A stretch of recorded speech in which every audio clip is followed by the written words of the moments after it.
আজি 4 দিনৰ মূৰত বাইদেউহঁতৰ ঘৰৰ পৰা যাব ওলাইছোঁ আৰু মনৰ মুখত গানেই শেষ নোহোৱা হৈ গৈছে আৰু ৰাতিপুৱাই কি অন্ধকাৰ কৰি আনিছে, বৰষুণ দিছে আৰু বাইদেউ চাওকচোন বৰষুণত তিতি তিতি কাপোৰ ধুই আছিল আৰু তেনেকৈ আমাক থ'ব আহিছে আধালৈকে আৰু মনৰ মুখখন চাওকচোন লিপষ্টিক লগাই মানে মোৰ পৰা। আৰু আজি হৈছে নেক্সট ডে আৰু মই ৰাতিপুৱা ভাত বনাই আছোঁ ঘৰত আৰু কি বনাওঁ সকলোবোৰ দেখুৱাই আছোঁ আপোনালোকক।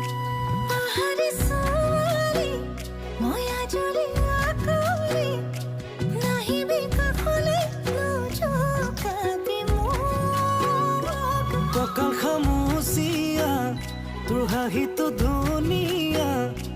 দেখিলেই উঠলি উঠে মৰম